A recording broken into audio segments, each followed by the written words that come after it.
Next wrapped up her testimony today after 4 grueling days on the stand. She might have a lawsuit too. Singer Dawn Richard testifies that Sean Diddy Combs hit Cassie Ventura with a skillet full of eggs. You got to go back to the drugs and the alcohol, man. The drugs and the alcohol, man. And those things will make you do strange things. What does it take to silence a courtroom Dawn Richard's testimony about Cassie's alleged abuse? By Diddy left everyone speechless. Get ready for the bombshell revelations that pulled the curtain back on an unimaginable reality. Diddy's ex wrapped up her testimony today after 4 grueling days on the stand. The defense hit her hard during cross-examination, asking her about a stint in rehab for PTSD, a rape allegation, and asking her to read explicit text messages from over the past 15 years. Richard accused Combs of sexual harassment, gender discrimination, and a hostile work environment by being exposed to sex trafficking and sex acts. She also alleged that she was a victim of false imprisonment. In her suit, Richard stated she was seeking compensatory and punitive damages, as well as other costs for post-traumatic stress, anxiety, and emotional suffering, and financial losses she suffered as a result of Combs' alleged behavior. Combs has denied her allegations. His lawyer told E! News in September, Mr. Combs is shocked and disappointed by this lawsuit. Richard's testimony in Combs' ongoing trial comes 8 months after she accused the rapper in a lawsuit of subjecting her to years of inhumane working conditions, which included groping, assault, and false imprisonment. The lawsuit, filed in September, obtained by E! News, stated, Mr. Combs frequently held meetings with Ms. Richard wearing only his underwear, despite Ms. Richard's protests and repeated requests for him to put on clothing. In her filing, the 41-year-old also alleged that Combs ordered her to strip down to her underwear, made demeaning remarks about her body, and entered her dressing room unannounced while she was unclothed, and touched her without her permission under the guise of showing the stylist what to do. Dawn Richard's testimony hit the courtroom like a lightning bolt. A former member of Diddy Kane, the girl group created under Diddy's management, Dawn, was more than just a former collaborator. She was a close observer of the inner workings of Diddy's world. This made her testimony one of the most critical pieces in the trial's first week. People expected that she might have a few insights to share, but the details she revealed left the room frozen in shock. What exactly did she say about Cassie's alleged abuse that silenced an entire courtroom? Dawn's connection to both Diddy and Cassie wasn't just professional, it was deeply personal. As part of Diddy Kane, she worked closely with Diddy, meaning she interacted with him and the people in his orbit on a daily basis. Cassie, of course, was his longtime girlfriend, a relationship that many thought looked glamorous from the outside. But Dawn's testimony painted a much darker picture of what really went on behind closed doors. Her words added context to the years of whispers about abuse that had hovered around Diddy and Cassie's relationship. When it was Dawn's turn to take the stand, the courtroom's energy shifted immediately. She described moments where she allegedly witnessed Diddy's angry outbursts, leaving those around him walking on eggshells. According to her, these outbursts didn't spare Cassie, who often bore the brunt of his fury. Dawn was clear that her description wasn't based on rumors, but on things she personally experienced. She was there watching it all unfold. Dawn spoke in detail about one specific incident that left the room in stunned silence. Without revealing any quotes, she described an argument where Diddy reportedly screamed at Cassie to the point where her physical reaction betrayed the emotional toll his words had taken. It wasn't just the yelling, though, it was the menacing tone and the way Diddy allegedly manipulated every situation so that Cassie would feel powerless to defend herself. For Dawn, this moment became etched in her memory, and she described it as one of several instances where Cassie seemed trapped under Diddy's control. The weight of Dawn's testimony didn't just come from the events she described, but from the way it was delivered. Her voice reportedly carried traces of anger and sadness, as though she had been waiting for years to finally speak out. Legal analysts in the room reportedly said that first-hand accounts like hers can be a powerful tool in a trial. It's one thing to hear allegations in a general sense, but it's another thing entirely to have a witness recount specific events they observed for the jury. This sort of testimony brings the allegations to life in a way that's hard to ignore. And Diddy's reaction, that was another story entirely, as Don spoke reporters in the courtroom, described his body language as defensive, almost as though he wasn't prepared for her to be so direct. He shifted in his seat, his expression darkened, and he reportedly leaned over to his legal team during her testimony. While he didn't interrupt, it was clear he wasn't happy with the picture Dawn was painting. And for good reason, her words weren't just undermining his carefully curated public image. They were adding weight to Cassie's claims in a way that couldn't be ignored. But the moment that really landed with the jury and the public watching from the outside was when Dawn reportedly said she believed Cassie spent most of her time just trying to survive those 5 words, hit like a hammer, summing up years of alleged emotional and physical abuse, in a way that left many in the courtroom visibly shaken. It wasn't just about the arguments or the alleged control Diddy exercised. It was about how Cassie had apparently lived in a constant state of fear and isolation with no clear way out. Dawn's testimony wasn't just another piece of evidence. It became a turning point in the trial, creating a ripple effect that would inevitably influence how the jury viewed Diddy moving forward. Her account tied into the larger narrative being built around the alleged abuse, adding another layer to the case that the defense will undoubtedly struggle to counter. As the first week of the trial came to a close, Dawn's words hung in the air. They weren't just about her memories. They were about shining a light on a situation that had been hidden for far too long. And with more witnesses expected to testify in the coming days, including others close to Cassie and Diddy, the courtroom is bracing for more revelations. What's next for this trial, only time will tell. But for now, Dawn's bombshell testimony has set the stage for what could be a defining case in the world of celebrity justice. Witness, and she's saying that she witnessed a gangbang, which actually we know it as called a train. And she worked on the album The Train to Paris. And like I heard one of the YouTube, it could be TESTIFIES, say that we didn't know what the train to Paris meant. But now we know that the train to Paris was a train in Scotland. It wasn't a train in Paris, it was a train in Scotland. Every time I have a witness doing something is when 2 guys and 2 girls will go in the room. And that was just regular. And however they did it, whatever they did, that was their business. But he had gotten bold enough, whereas that he would do that in front of Dawn and other people at a poolside in Scotland. You sure it was Scotland, man? Danity Kane alum Don Richard, who began working with Sean Diddy Combs while competing on his show Making the Band in 2004, took the stand after Cassie wrapped her testimony May 16th. Richard joined Combs' group Diddy Dirty Money after Danity Kane disbanded.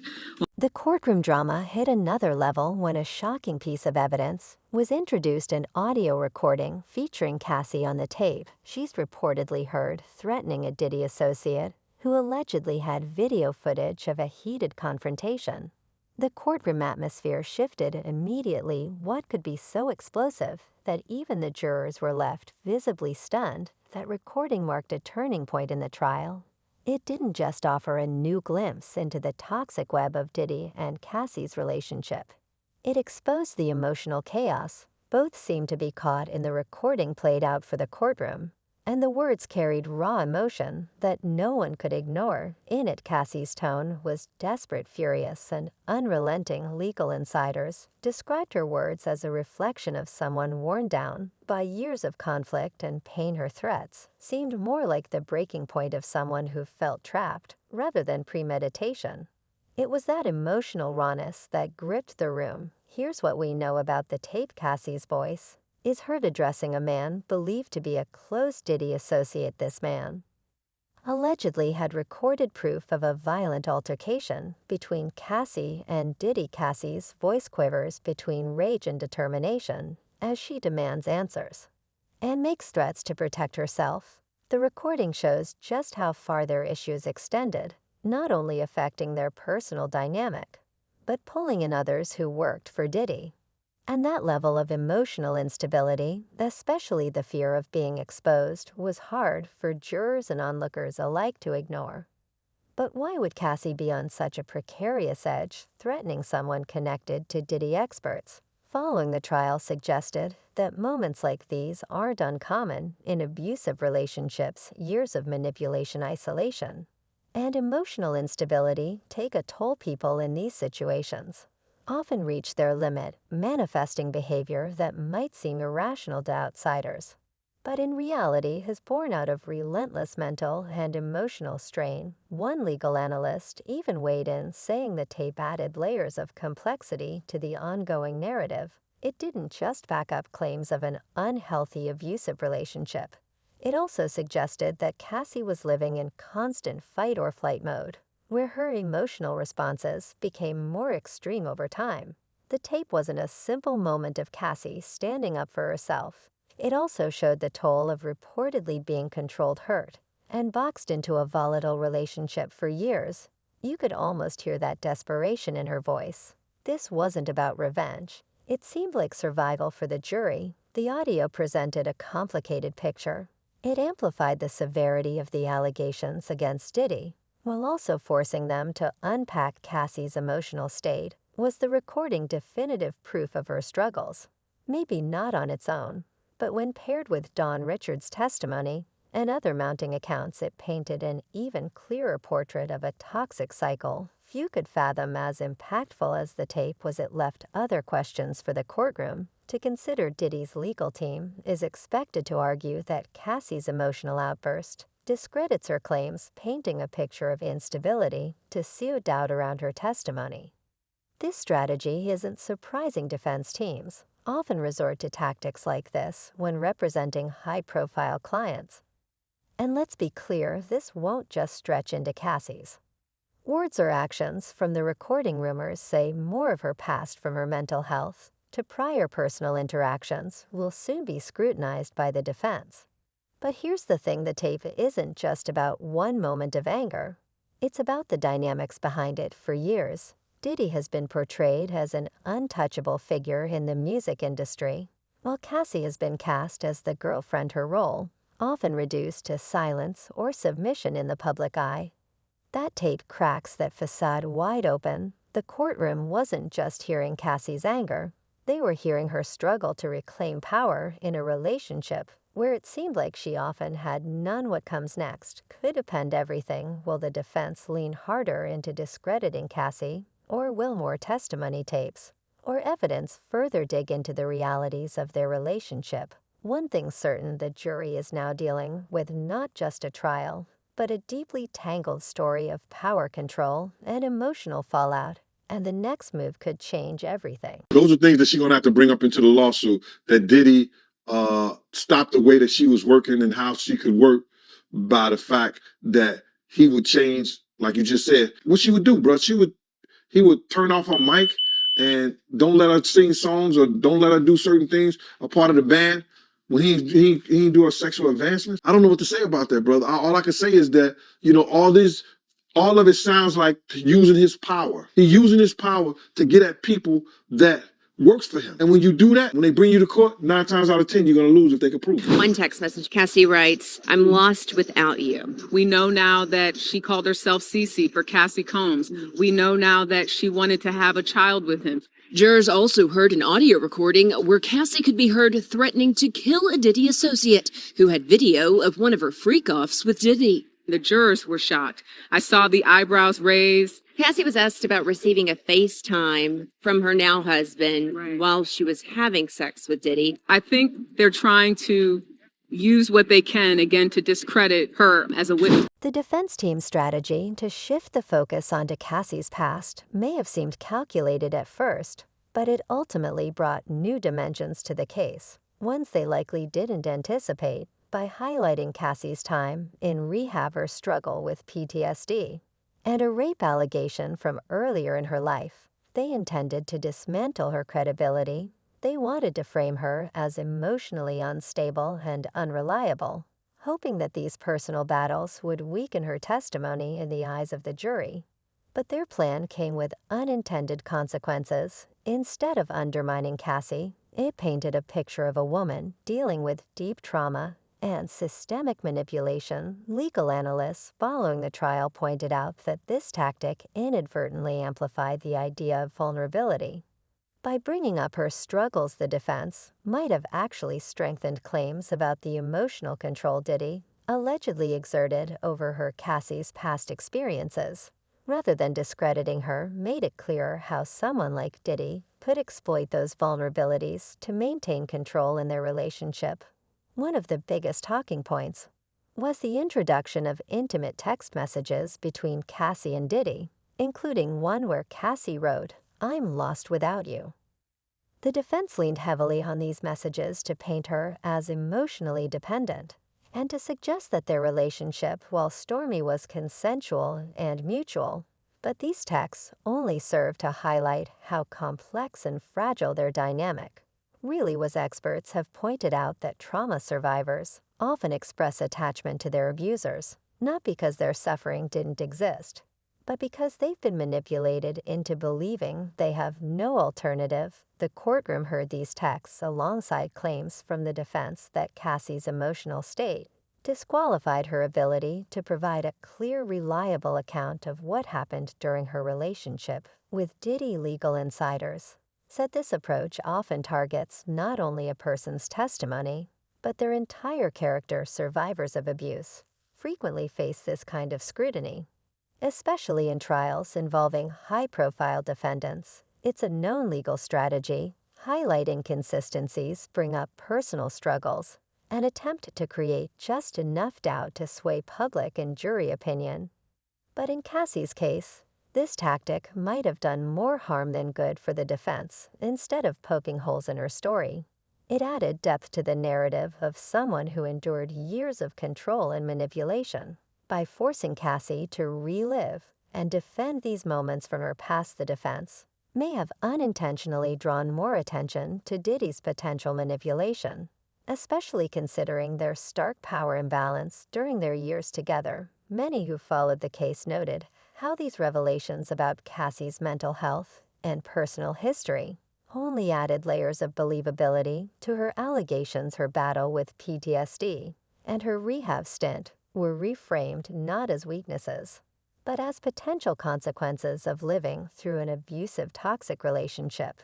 Instead of casting doubt on her words, this particular line of attack seemed to invite questions about how much of Cassie's emotional pain was a direct result of her dynamic with Diddy. In presenting these arguments, the defense may have hoped to distract from earlier testimony and evidence, but instead, they created a more nuanced portrayal of Cassie as someone trying to navigate unimaginable circumstances.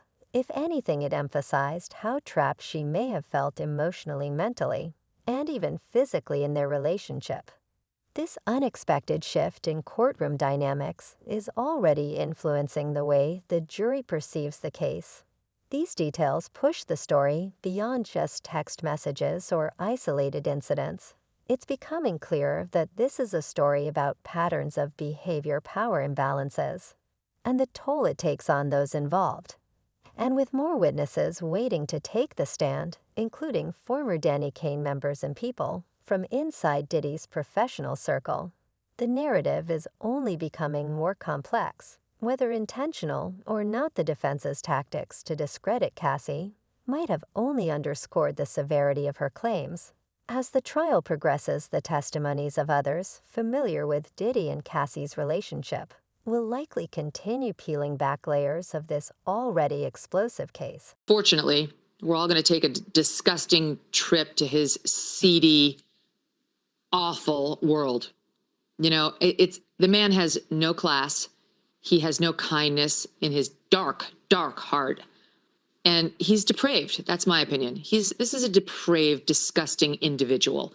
The facts are the facts, the texts are the texts, and I think that the evidence will be clear. That Ventura had a choice and that she chose to participate in those sexual encounters. Where she is entertaining other people in the bedroom. He enjoyed having the freak-offs. Aubrey Day is the next name making waves in this already explosive trial as another former member of Danity Kane. She's stepping forward to give her own account of life under Diddy's management. What does she know? What has she seen? These are the questions everyone is asking as Aubrey prepares to take the stand. And it's not just her. Diddy's former employees, some of whom were close to his personal and professional life, are also lining up to testify. Each witness adds another thread to this unraveling story, one that's becoming harder to ignore. The significance of multiple witnesses can't be overstated. Don Richards' testimony already sent shockwaves through the courtroom, giving a harrowing glimpse of Cassie's alleged abuse. Her words forced the jury to reconsider Diddy's carefully constructed public image now, with Aubrey expected to speak. The patterns of control and toxicity that are being alleged might become even more detailed. She brings a unique perspective, having first-hand experience working with Diddy during Danny Kane's peak, and likely seeing what went on behind the scenes. That's what this trial is building toward, not isolated incidents, but a potential pattern of behavior. Aubrey's testimony feels especially crucial because of her history of being outspoken about the challenges of working under Diddy. Over the years, she's been vocal in interviews about his tough management style and high-pressure environment. While she hasn't directly accused him of abuse in the past, her willingness to speak out makes her testimony something to watch closely.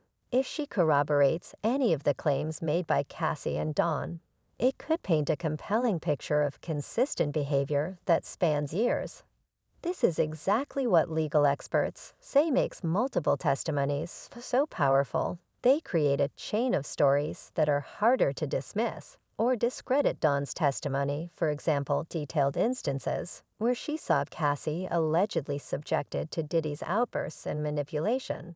She described moments that left Cassie visibly shaken, and she emphasized how the pressure and control seemed ever present in their relationship.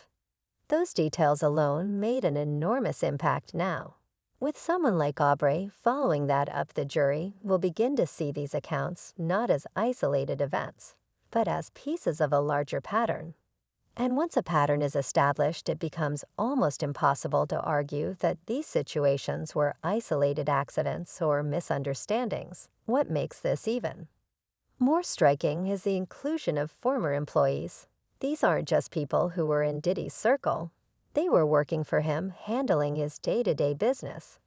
Their testimonies could potentially fill in some of the blanks, giving more context to the private moments that have already been described in the trial. Did they witness the alleged abusive behavior firsthand, or were they indirectly involved by being instructed to cover things up? The weight of their words will depend on what specifics they're able to provide, but their presence alone raises questions about what they know and why they're choosing to speak out now. The impact of having so many witnesses lined up can't be ignored. Legal experts say that as more people step forward, the case against a defendant becomes more credible. Consistent narratives between different people strengthen the accusations, especially when witnesses come from different perspectives. Some personal, like Cassie and Aubrey, and some as professionals, like the former employees. It forces the defense to work harder to cast doubt on each individual account, a strategy that becomes less effective the more people there are to contradict it. So what might Aubrey reveal? That is the looming question. Will her testimony be the next bombshell moment in a trial already full of them? Some speculate she may bring up professional dynamics that mirror the personal control alleged by Cassie, suggesting that Diddy's behavior wasn't bound to private relationships, but extended into his professional dealings. If true, this could further solidify the picture being painted by the prosecution, a picture of a man who thrived on control and intimidation. The growing number of witnesses also adds urgency to the trial. It's no longer just about one person's word against another. It's about creating an overwhelming narrative backed by multiple accounts. This puts significant pressure on Diddy, who has already faced intense scrutiny during the first week of the trial. And with every new person stepping forward, the question lingers: what will they say? And how will it shift the scales of this case? Aubrey O.D. and the others have the potential to turn an already complicated trial into something much bigger. Only time will reveal what happens when they testify. The first week of the trial was nothing short of a spectacle, and Diddy's reactions throughout it all became a key focal point. Seated at the defendant's table, He tried to maintain the composed, powerful demeanor the public has come to associate with him, but as the trial unfolded, the cracks began to show in a courtroom, overflowing with tension. Every movement, every glance, and every shift in his expression was scrutinized, not just by the jury, but by everyone present. And what happened when his composure cracked? That's what is everyone talking. The atmosphere in court was described as heavy, almost suffocating at times, especially during the testimonies and evidence presentations. All eyes were on Diddy as Cassie took the stand and recounted details of their relationship.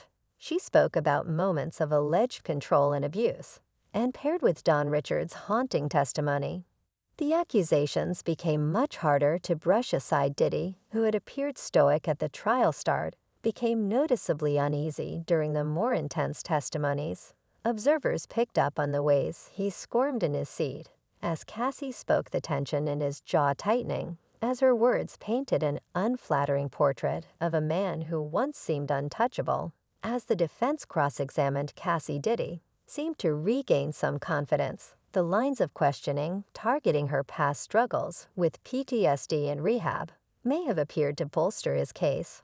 But observers noted that while Diddy often whispered to his defense attorneys, during these moments his demeanor changed entirely when explicit texts and audio clips were presented. His calm exterior would briefly falter, his eyes narrowing, his posture stiffening. The evidence seemed to carry weight in the room, not just for the jury, but for him as well. The jury's own reactions to the evidence, notably raised eyebrows during the playback of the explosive audio recording, shifted the dynamic in the courtroom entirely. This was no longer about public perception.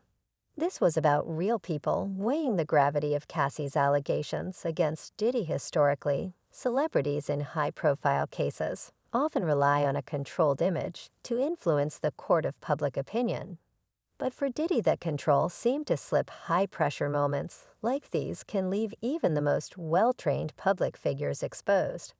And this trial is no exception. What truly left the courtroom on edge, though, was when Diddy's emotions visibly boiled over after Don Richard delivered some of the most damning testimony thus far, according to those in the room. His face darkened, his body language grew defensive, and he leaned aggressively toward his team, whispering furiously. For someone who built a career projecting power and authority, this loss of control served as a stark contrast to the image he's long cultivated. It was a moment, insiders say, that captured the jury's attention in ways even the evidence itself couldn't. But this is bigger than what happens inside the courtroom.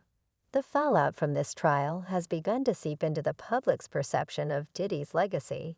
For years, he has been a titan of the music industry, a self-made mogul who built an empire on charisma and a larger-than-a-life presence. Now those same traits seem to work against him. Each time his composure cracks, be it through visible frustration, whispered exchanges with his lawyers, or even the apparent discomfort in his expression, the jury isn't just witnessing a powerful man on trial.